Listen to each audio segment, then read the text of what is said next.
1517, víspera de Todos los Santos. Iglesia del Castillo de Wittenberg, Alemania del Norte.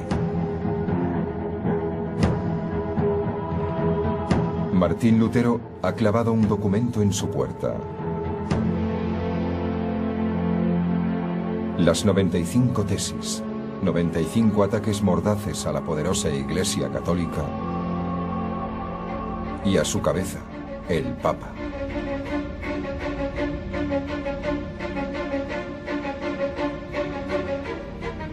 Lutero no sabe que con este gesto acaba de desencadenar un huracán.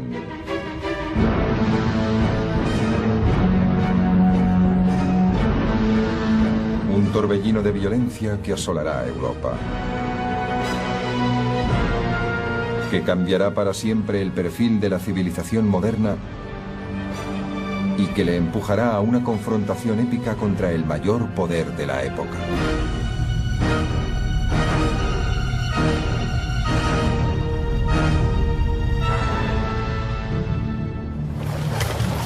Alemania, febrero de 1546.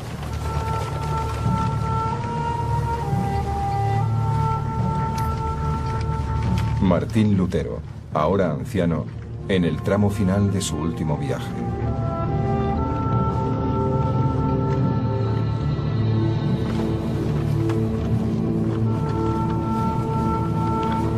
Sabe Dios que jamás pretendí llegar tan lejos como lo hice. Jamás creí que Roma fuese a desencadenar semejante tormenta por un simple trozo de papel.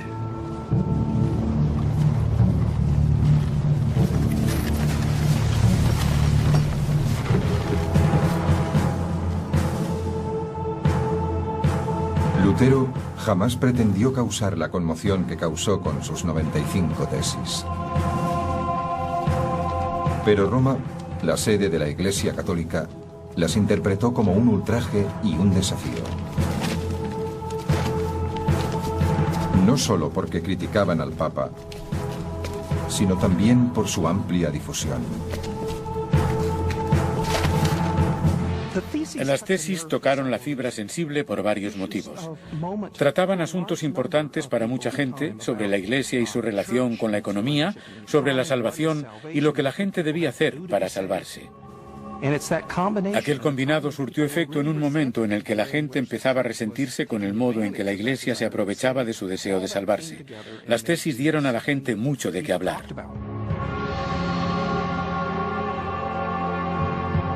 Pero la Iglesia tenía un nombre para aquel tipo de escritos: herejía. Y la herejía exigía una respuesta rápida. Las primeras víctimas fueron los libros de Lutero. La siguiente sería el propio Lutero.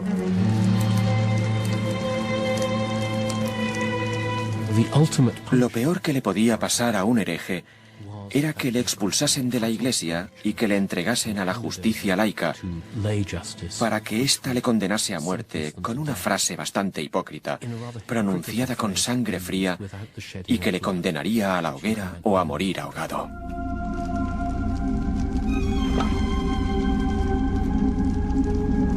Apenas 100 años antes, un hombre llamado Hus había criticado a la Iglesia prácticamente por los mismos motivos que Lutero. A Hus le prometieron un juicio justo y terminaron quemándole vivo. El papado podía destrozarte. No se lo pensaba dos veces. Tenía unos mecanismos sorprendentes y eficaces para detectar y corregir errores, entre ellos la Santa Inquisición y la eliminación de individuos. Debo decir que Lutero se metió en un circo con unos gladiadores sumamente peligrosos y tenía muchas posibilidades de morir.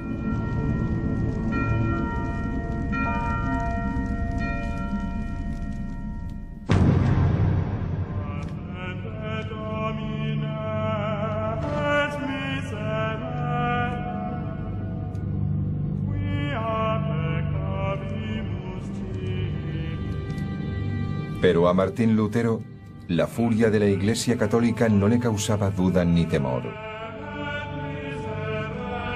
más bien le armaba de un extraordinario valor, que se fortalecía con cada ataque. No cabe duda de que a Lutero le asustan algunas de las amenazas que recibe, pero paralelamente a esto, cree firmemente que cuando la vida cristiana se vive con autenticidad, lo que le toca a uno es sufrir. Lutero se aferró a las críticas como si fueran una confirmación de su vocación como reformador. Martín Lutero continuó en sus 13 porque era un hombre muy idealista, a la par decidido e ingenuo. Resulta admirable su firme persecución de un ideal.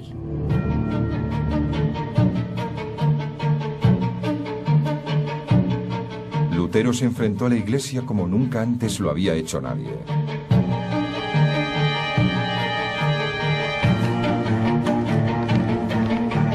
Hizo caso omiso de sus amenazas. El Papa exigía que Lutero se retractase de las 95 tesis, pero Lutero se negó. El Papa envió a un cardenal para que le interrogase. Lutero permaneció impertérrito. No está más capacitado para manejar este caso que un burro para tocar el arpa. Lutero fue acusado de herejía, pero él siguió mostrándose desafiante. Exijo que me demuestren en términos absolutos y no relativos, con claridad y sin confusión, con certeza y sin vacilación, qué es la herejía. Creo que la mayor dificultad a la que se enfrentó la Iglesia fue esta. Cuanto más intentaba silenciar a Lutero, más se convencía este de su vocación reformista.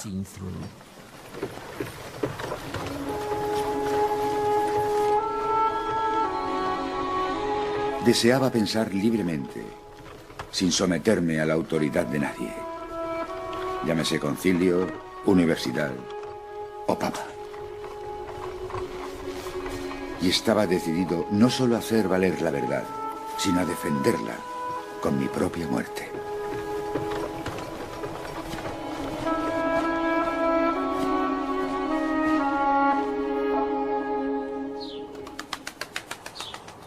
La furia que los escritos de Lutero habían causado en Roma iba en aumento. El Papa León X recurrió al arma más potente de su arsenal, la excomunión. De este modo, León podría condenar a Lutero a una eternidad en el infierno en la próxima vida y a la marginalidad en esta. Para el cristiano medio, la excomunión papal significaba que si morías sin reconciliarte con la Iglesia, ibas a pasar la eternidad en el infierno. El documento fue redactado en el magnífico refugio de caza de León, a las afueras de Roma, y el texto era un fiel reflejo de la actividad favorita del pontífice, la caza del jabalí. Alzaos, oh Señor, protegeos, ya que un jabalí del bosque pretende destrozar vuestra viña. Debemos proceder contra Martín Lutero. Debemos sentenciarle y condenarle, puesto que su fe es notablemente sospechosa, siendo de hecho no más que un hereje.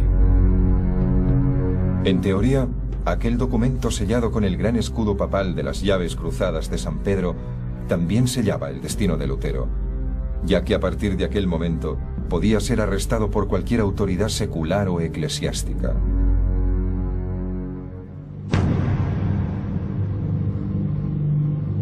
Pero mientras León jugaba sus cartas en Roma, Lutero descubría que tenía una nueva y poderosa arma de su parte.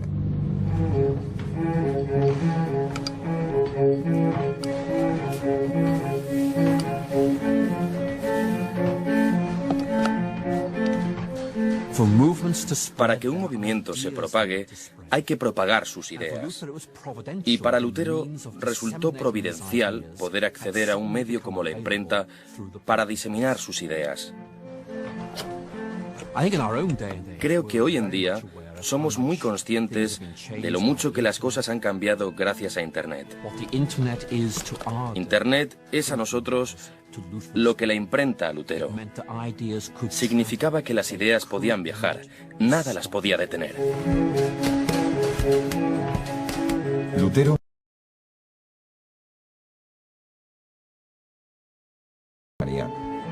y se había dado cuenta de que sus prensas podían ofrecerle una vasta audiencia. Dicen que Martín Lutero fue el primer propagandista, la primera persona que explotó realmente aquel nuevo medio. Se dio cuenta de que gracias a la imprenta podía conseguir un auditorio mucho mayor.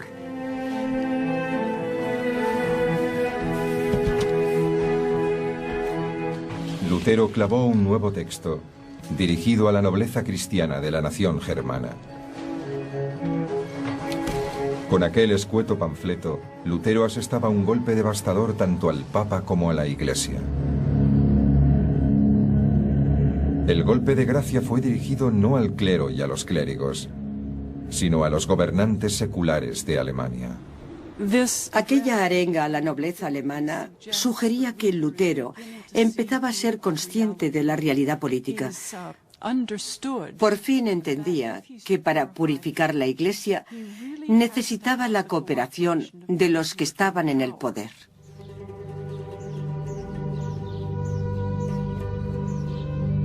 En la época de Lutero, Alemania era un mosaico de diminutas provincias. Cada provincia tenía su propio dirigente local, y estos, a su vez, estaban sometidos al dominio del Sacro Imperio Romano. A título individual, aquellos estados fragmentados carecían de la fuerza necesaria para oponerse a las continuas exigencias financieras de Roma. En Alemania el resentimiento iba en aumento, y lo que aquel tratado realmente pretendía era decir a los que ostentaban el poder en Alemania: esto se tiene que acabar. Lutero describió de forma muy gráfica el sumidero económico que era Roma. El dinero alemán, contrariamente a lo que cabría esperar, sobrevuela los Alpes.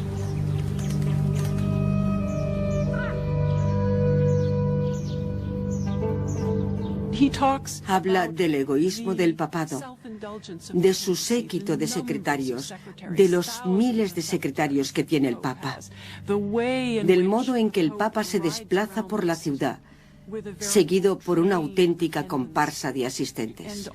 Y todo para sugerir que para aquello es para lo que se usa el dinero alemán. Lutero insta a los poderes de Alemania sin vacilación a alzarse contra Roma y el Papa.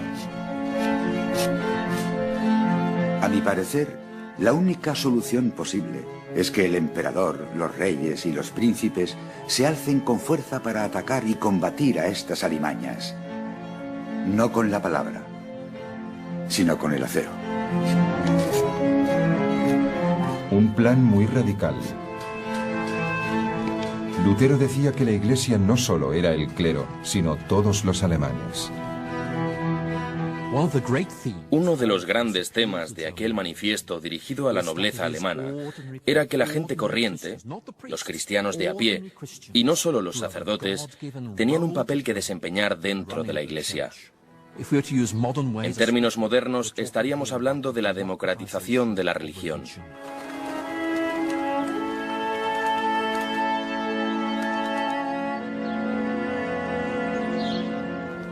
Pero la revolucionaria obra de Lutero iba a tener consecuencias más inmediatas. De momento, le iba a salvar de caer en manos de la Iglesia para su juicio y ejecución.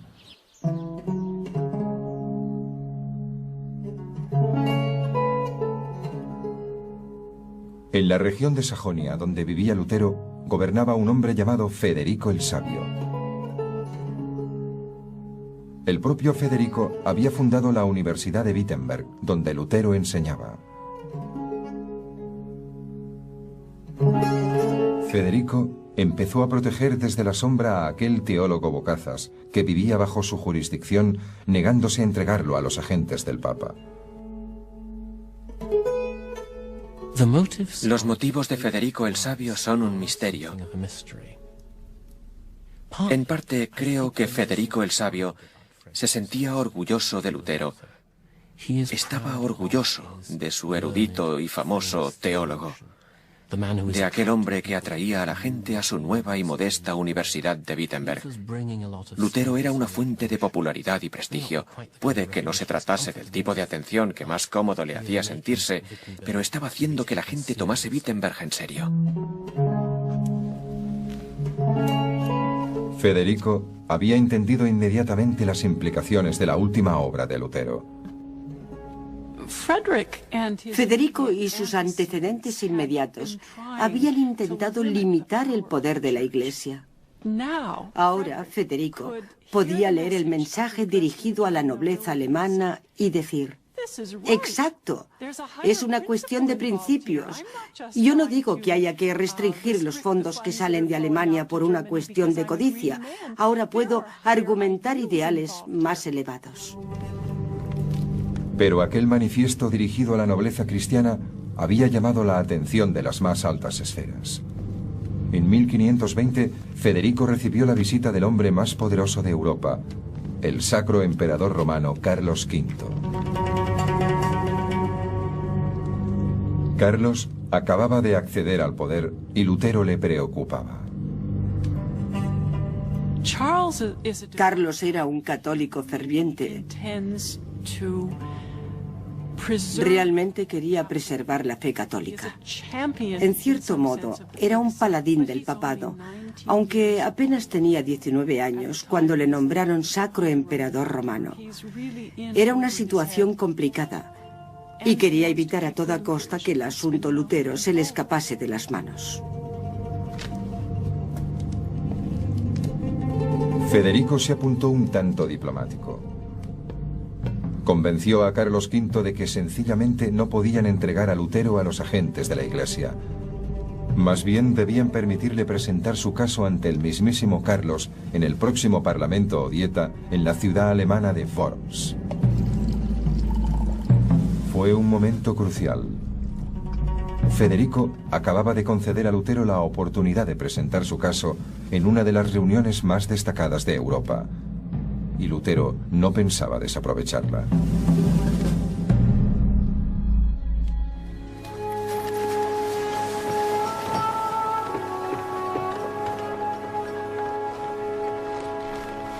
No pretendía obtener prestigio ni fama con mis escritos y panfletos. Casi todo el que me conocía censuraba mi tono duro e hiriente. Pero yo pensaba que, aunque mi generación me condenase, quizá las generaciones venideras me juzgarían mejor.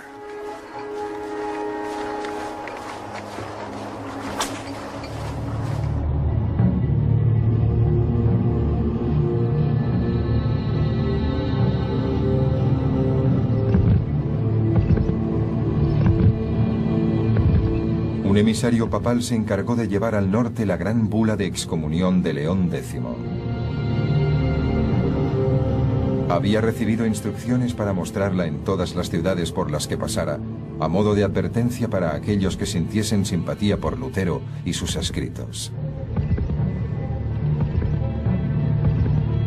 Pero cuanto más al norte viajaba, menor era el apoyo que encontraba. En Barford, donde Lutero había estudiado, el emisario mandó imprimir cientos de copias de la bula, pero la respuesta de los estudiantes universitarios fue tirar hasta la última copia al río que cruzaba la ciudad. No sin sarcasmo, rebautizaron la bula como bola e insistieron en que la querían ver flotar. Mientras tanto, los escritos de Lutero iban ganando audiencia. Escribía muy bien. Realmente escribía con mucho ingenio, con desprecio. Y mucha gente se sintió, no sé, fascinada por aquel hombre que empleaba un lenguaje tan crudo para dirigirse al Papa y a la Iglesia. El Papa debería mostrarse como el infecto pecador que es. Si Roma no es el mayor burdel que uno puede imaginar, entonces no sé qué es un burdel. Es un erudito. Creció desde muy pequeño entre libros y manuscritos. Y sabe extremadamente bien qué palabras funcionan y con quién. Había tal horda de sabandijas en Roma como jamás se viera en Babilonia. El Papa debería controlarse y apartar sus manos del pastel. Es un escritor increíble. Utiliza un vocabulario profano y sencillo. Es muy divertido leerlo en voz alta. Es sarcástico, ingenioso, profundo. Es un gran consolador. Si te atacaba Lutero, te dejaba, vamos, que te hacía pedazos. Impresas junto a los textos de Lutero, para aquellos que no sabían leer, había analogías visuales. Grabados gráficos en madera que mostraban al Papa entregándose al lujo y a la corrupción, y que mostraban al Papa con un siervo de Satán.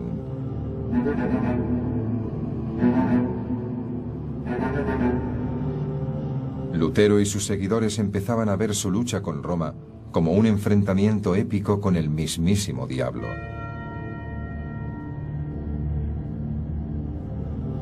Lutero, decididamente, no era un hombre moderno. Lutero es un hombre medieval. Entiende el mundo a través del prisma de la Biblia. Estaba absolutamente convencido de que se enfrentaba al anticristo. No era un enfrentamiento entre Martín Lutero y unos políticos. Era una batalla apocalíptica.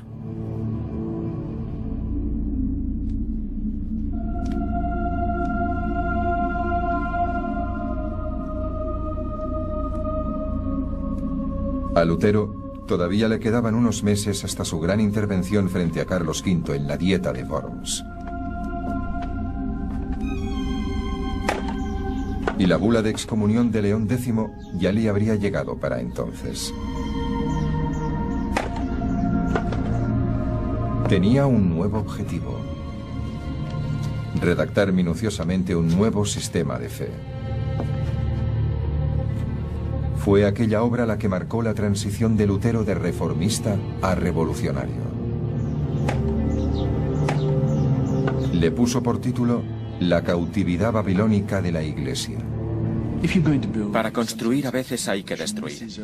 Y esta es una obra de una crudeza destructiva considerable. Babilonia era la ciudad del mal y había secuestrado a la Iglesia. Babilonia había tomado la Iglesia por la fuerza. Aquello había sido un asalto a mano armada.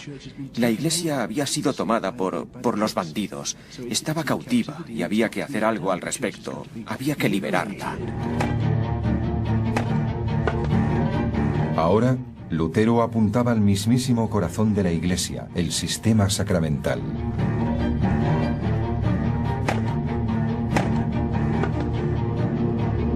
Según la Iglesia católica, un hombre solo podía alcanzar la salvación y el cielo eterno a través de aquellos rituales especiales.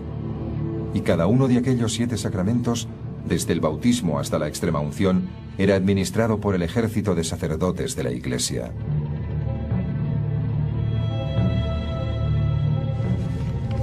Sin embargo, cuando Lutero revisó las Sagradas Escrituras, solo pudo encontrar 2 sacramentos.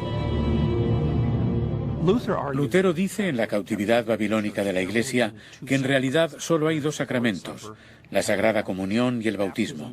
El bautismo nos hace miembros del rebaño de Dios y la comunión es un método tangible por el cual Dios se cerciora de nuestra fe.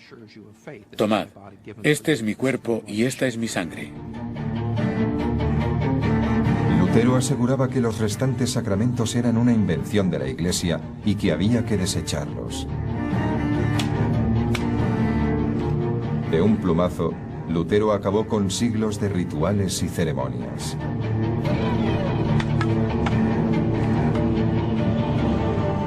Y liberó la relación del hombre con Dios. Los 7 sacramentos se podían ver e interpretar como mecanismos mediante los cuales aceptábamos que el clero hiciera de intermediario entre nosotros y lo divino. Y lo que Lutero decía era que aquella relación debía ser bilateral, directa y sin intermediarios. Podemos arrepentirnos, pero nadie puede hacerlo por nosotros. Así que aquella escisión, a priori negativa, tenía su parte positiva. En realidad, estaba diciendo, a partir de ahora, solo depende de ti.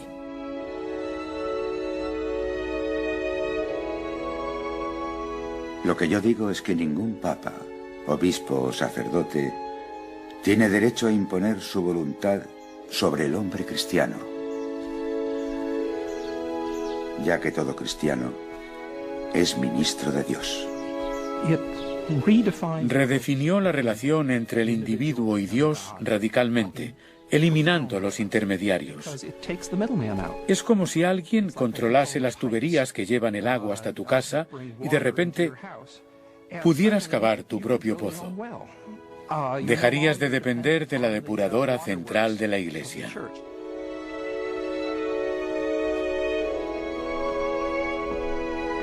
Durante el invierno de 1520, Lutero por fin recibió la bula de excomunión de Roma. Pero ya era demasiado tarde. Según sus propias palabras, Lutero había desatado un huracán. Se podría decir que estas obras fueron un manifiesto revolucionario, no solo para la Iglesia, sino también para la sociedad. Lutero estaba diciendo que los cristianos de a pie tenían algo que decir en todo aquello, y una vez la gente se lo empezó a creer, el mundo cambió para siempre.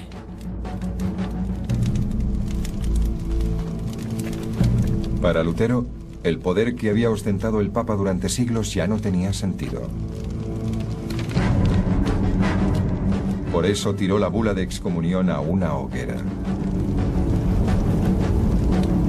Puesto que habéis corrompido la verdad de Dios, consumíos en su hoguera.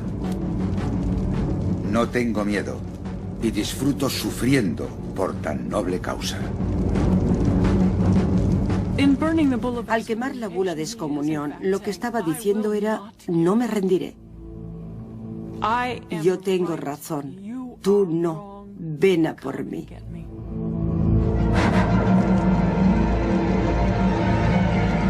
Lutero empezó a prepararse para su gran intervención frente a los poderes del Sacro Imperio Romano en la Dieta de Worms.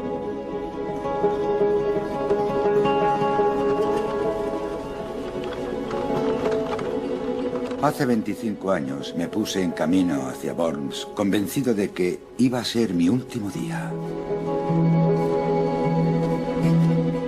Ya que tal y como dije en su momento, si el emperador me hubiese invitado para abjurar, jamás habría ido. Pero si a lo que me invitaba era a mi muerte, entonces asistiría de buen grado.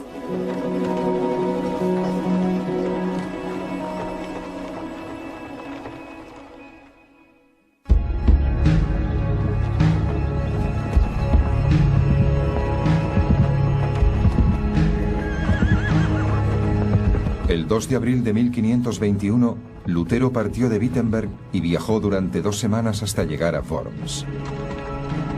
Un paso por delante iba su escolta, un heraldo imperial de Carlos V y garantía de salvoconducto.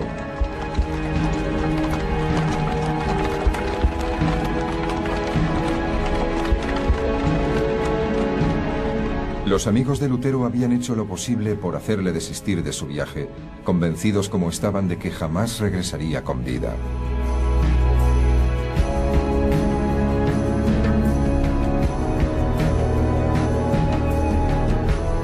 Pero durante su viaje por Alemania, Lutero empezó a ser consciente de la enorme popularidad de su causa y de su obra.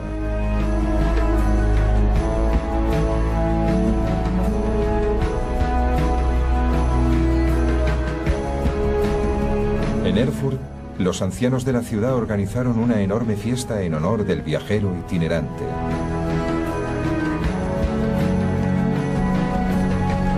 En Frankfurt, los publicistas de la ciudad le agasajaron con regalos. Después de todo, era uno de los autores de mayor éxito de Europa.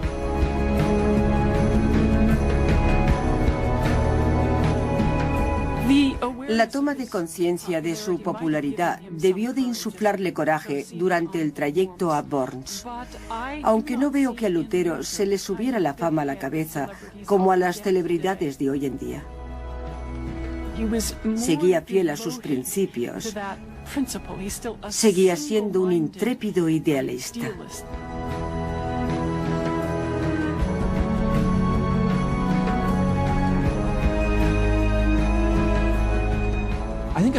Creo que durante su viaje a Worms, Lutero tiene sentimientos encontrados.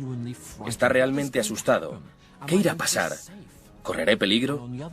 Y por otra parte, descubre que la gente le apoya, que ha iniciado algo que se está haciendo grande.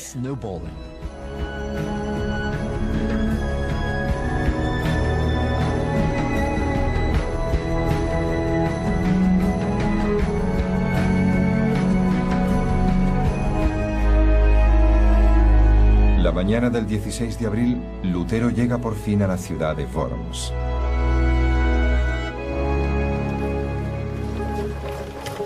Aquel recuerdo le acompañaría hasta el fin de sus días.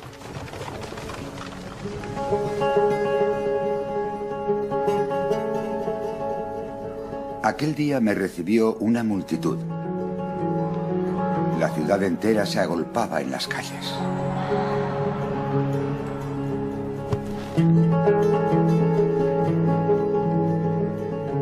Una escolta de caballeros me custodió a través de las puertas de la ciudad. Un sacerdote corrió hacia mí y me tocó como a un santo.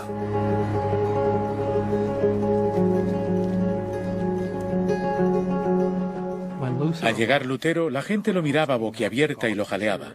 Uno de los representantes papales diría en Roma que 9 de cada 10 personas gritaban «¡Larga vida Lutero!». Y por si el Papa se hacía ilusiones, la 10ª gritaba «¡Muerte al Papa!». La aparición de Lutero ante la Dieta iba a convertirse en el momento culminante de su vida.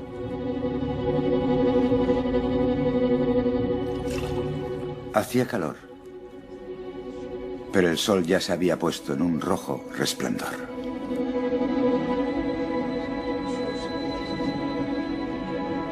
En aquella habitación se reunían los hombres más poderosos de Europa. Los príncipes de Alemania, el Sacro Emperador Romano, Carlos V y el nuncio papal Johannes Mayer von Eck. Aquellos eran los hombres a los que Dios había confiado mi vida.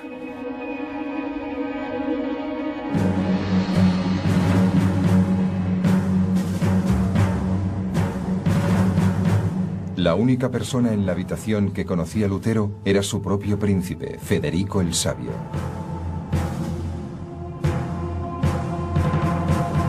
Pero sabía que el voto de cada uno de aquellos hombres podía decidir su destino.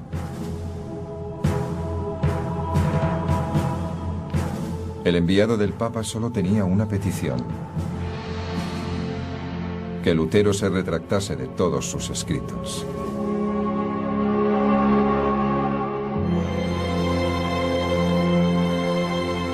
Pero Lutero se mantuvo fiel a sus principios y a sus palabras.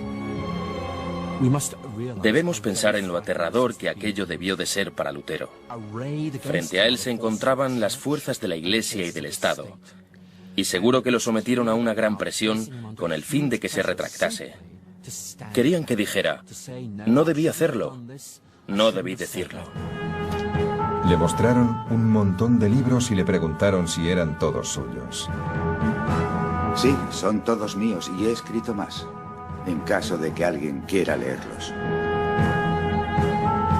Se negó a retractarse de lo dicho en términos claros y sencillos. No acepto la autoridad de papas ni de concilios porque se contradicen a sí mismos. Mi conciencia es cautiva solo de la palabra de Dios. No puedo ni quiero retractarme de nada, puesto que no es prudente ni correcto obrar contra la conciencia. Según cuenta la leyenda, Lutero cerró su discurso con uno de los mayores alegatos de profunda rebeldía de la historia. Aquí estoy. No puedo hacer otra cosa. Que Dios me ayude. Amén.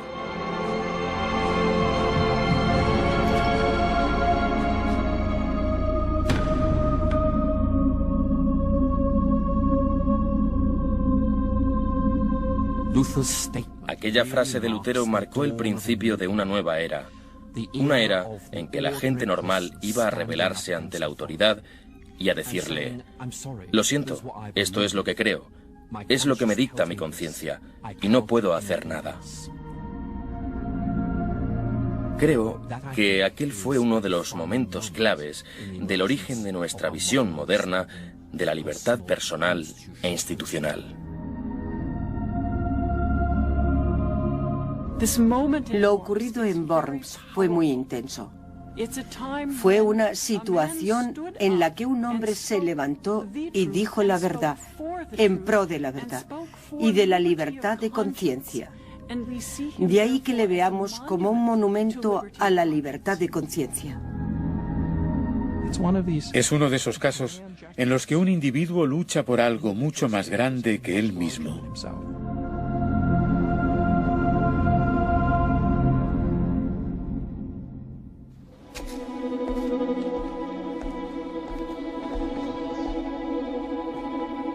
Tras la audiencia, Lutero fue autorizado a regresar al lugar donde se alojaba.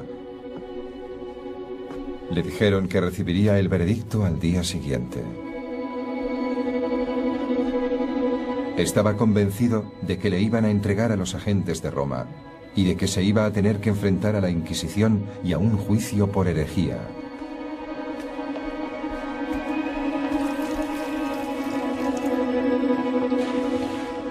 Pero entonces recibió un mensaje extraordinario.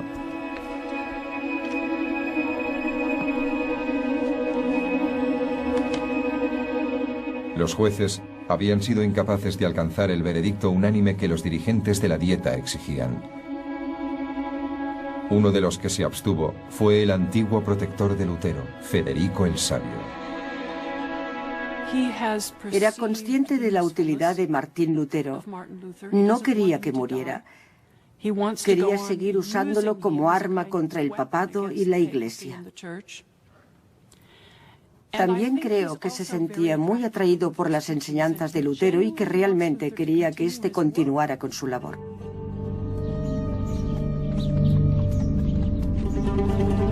Garantizaron a Lutero un salvoconducto desde Worms hasta Wittenberg.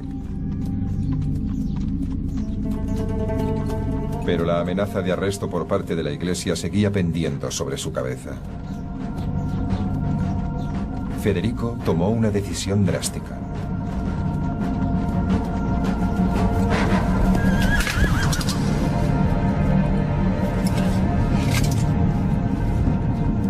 Mandó secuestrar a Lutero tras su partida de Worms y le ocultó en un castillo remoto y aislado, el castillo de Warburg. Un lugar donde los agentes del Papa jamás le encontrarían.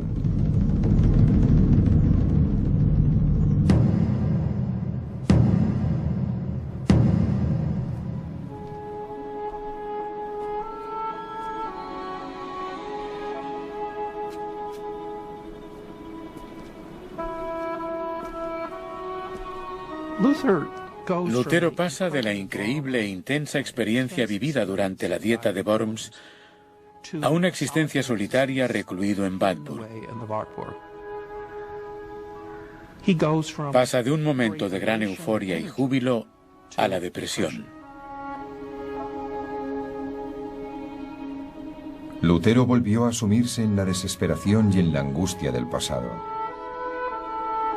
Y la depresión iba esta vez acompañada por una profunda sensación de que el diablo le perseguía. Quizá durante su asueto en Warburg tuvo más oportunidades de enfrentarse al diablo en persona. Precisamente cuando visitas Warburg, te muestran el pupitre desde el que Lutero le lanzó tinta al diablo. Creía que uno se encontraba al diablo todos los días.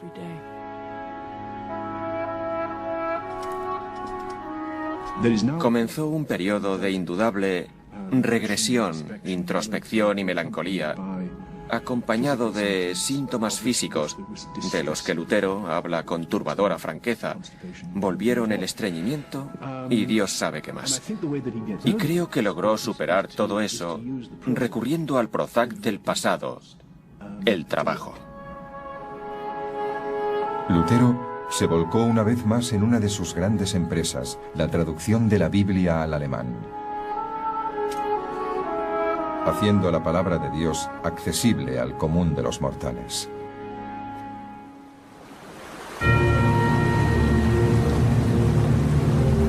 Pero mientras Lutero se consumía en soledad, la historia de su intervención en Worms se extendía como la pólvora. Se había convertido en un héroe, en el testaferro de una revolución. Lo que empezó con un solo hombre es recogido, repetido y multiplicado una y otra vez por otros muchos hombres. Y para ellos, la dieta de Worms tiene una importancia simbólica que en muchos sentidos les empuja a actuar. De repente su mundo ha cambiado.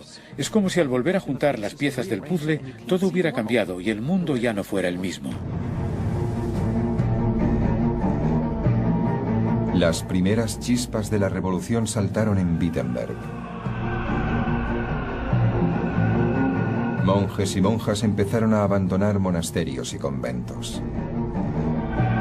Los sacerdotes abandonaron la doctrina eclesiástica para contraer matrimonio y vivir como los miembros de su congregación.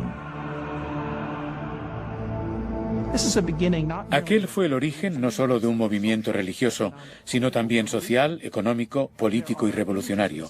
La misma gente que había pagado por las imágenes de los santos en las iglesias, ahora las arrancan de las paredes y las destrozan.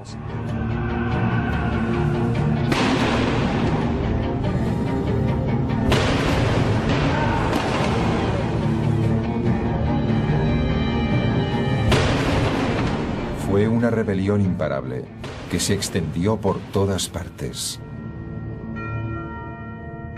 Fueron los primeros pasos de lo que habría de convertirse en la Reforma.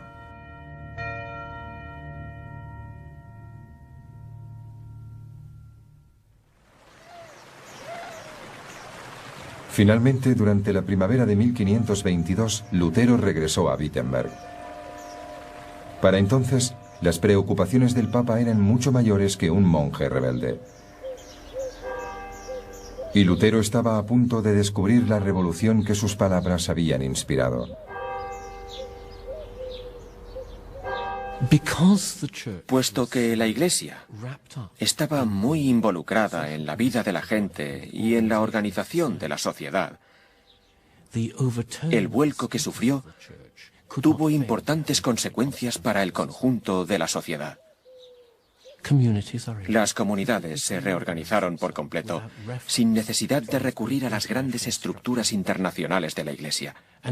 Y las distintas comunidades de Alemania y del resto de Europa se hicieron cargo de asuntos como la disciplina social, la ayuda a los pobres, la educación pública, y se dijeron: a ver, un momento, no necesitamos a toda esa gente a bordo, lo vamos a decidir nosotros mismos a nivel local y vamos a establecer reglas locales.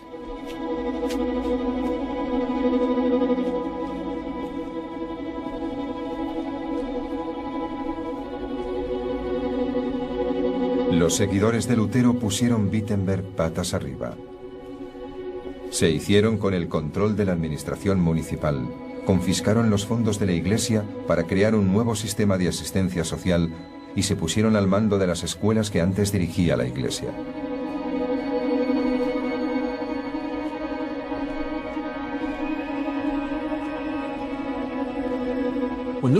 Cuando Lutero regresó a Wittenberg, tras su cautiverio en el castillo de Wartburg, vio los cambios tan radicales que otros habían hecho en su ausencia. Sus seguidores estaban entusiasmados con todo aquello. Creían que eso era lo que Lutero quería que hicieran. Creían que aquellas eran las consecuencias lógicas a las palabras de Lutero. Pero Lutero estaba horrorizado.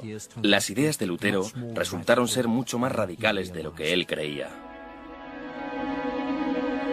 Lutero jamás imaginó que las cosas pudieran cambiar con tanta velocidad y tanta violencia. Me oponía a las indulgencias y a los papistas, pero no con fuerza. Yo solo enseñaba, predicaba y escribía la palabra de Dios. Lutero se subió al púlpito y dijo a los de su congregación que debían abandonar la revolución social. Lo único que les debía preocupar eran sus almas y Dios.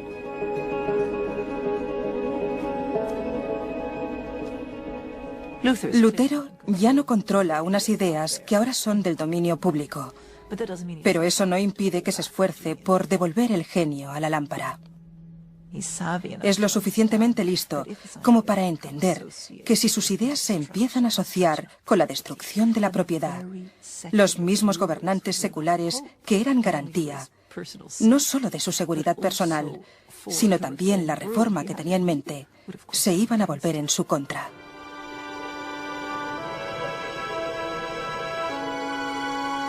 Pero a pesar de sus requerimientos al pueblo de Wittenberg, el espíritu de la revolución no hizo más que cobrar fuerza.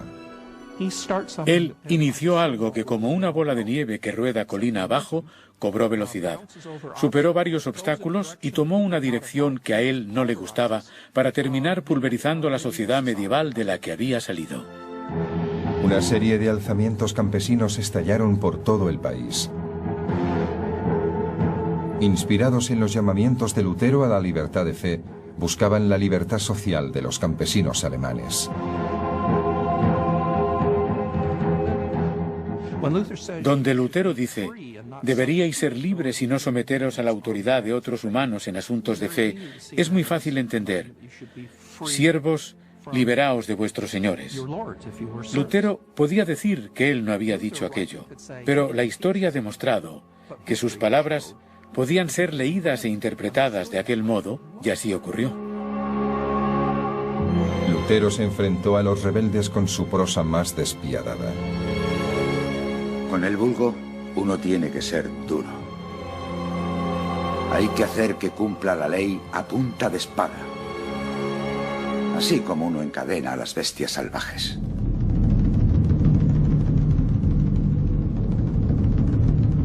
Los príncipes de Alemania respondieron con hechos a las palabras de Lutero.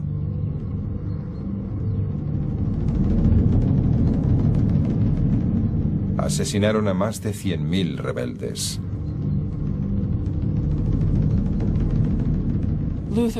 La prosa de Lutero es extremadamente dura, violenta y letal. Aquel que mate a un campesino sublevado es el adecuado para hacerlo. Es tan radical que hasta la élite que actúa de forma dura, violenta y letal se sorprende.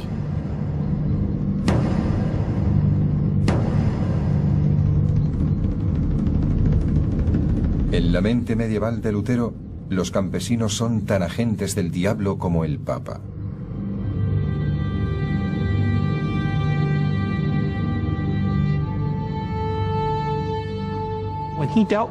Cuando hablaba de los campesinos, decía que eran miembros de la alineación satánica. No eran meros seres humanos, eran siervos de Satán, cumplían una labor demoníaca. Y por tanto, él, como representante de la Iglesia de Cristo, debía atacarlos con todo el vigor del que disponía. Lutero siempre mantuvo su visión bíblica de que aquel era un conflicto apocalíptico. Por ello atacaba verbalmente a todo el que cuestionaba su idea del camino a la salvación. Tras los campesinos, los judíos se convirtieron en otro de sus infames objetivos. No bajéis la guardia frente a los judíos, ya que sus sinagogas no son otra cosa que nidos de diablos donde se practica la autocomplacencia, la altivez, la mentira, la blasfemia y la difamación de Dios. Con Lutero no valen las medias tintas. Cuando es amable es sumamente amable. Y cuando es odioso es terriblemente odioso. La tromba reformista desencadenada por Lutero siguió imparable. Aquel movimiento conocido como protestantismo recorrió Alemania y siguió hacia Francia, los Países Bajos y Bélgica. Aunque en cada lugar adoptó una forma distinta. En Ginebra, Juan Calvino fundó una comunidad donde todo el mundo debía vivir según unas reglas basadas en estrictos ideales religiosos, hasta el punto de que los ciudadanos eran multados por faltar a un sermón. En Inglaterra fue necesaria una guerra civil para que Cromwell pudiera instaurar su visión de un Estado protestante. Después, en los nuevos territorios descubiertos de América, los primeros colonos fundaron una nación basada en el principio de libertad religiosa de Lutero. Las ideas de Lutero, por el momento histórico en el que surgieron y por la acogida que tuvieron, supusieron un cambio extraordinario en la concepción de lo que era Europa. Ya no era una Europa cristiana. Por otra parte, la de Lutero fue una historia global, una historia que afectó a Asia, después a África y por último a América, y que forma parte de la herencia de Europa occidental, o más bien, del mundo entero.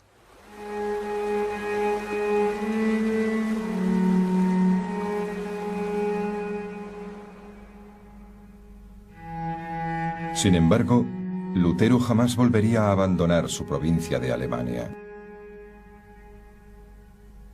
Y finalmente encontró algo de paz. Se casó con una exmonja llamada Catherine y juntos tuvieron una gran familia. Eso sí, Lutero nunca dejó de escribir.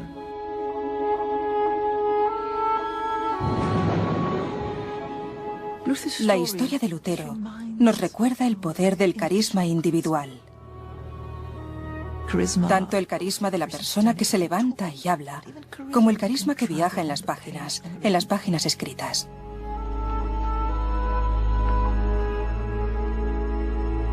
En realidad, nunca llega a desagradarte. Lutero es una fuerza rudimentaria que se expresa a través del lenguaje, que ofrece una visión de la salvación liberadora con sentido para mucha gente. Y que cuando así la entiendes, ya no la puedes entender de otra manera. Lutero es irrefrenable, escandaloso, ingenioso, muy divertido.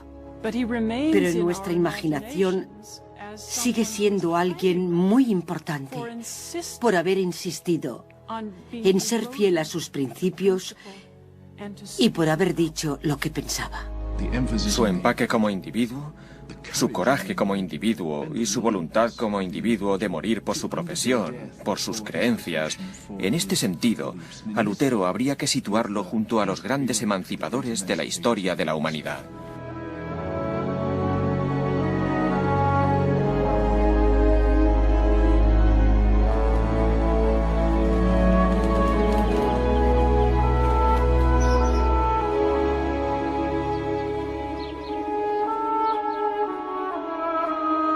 Lutero murió el invierno de 1546, víctima de un grave infarto tras un duro viaje a su ciudad natal, Eisleben.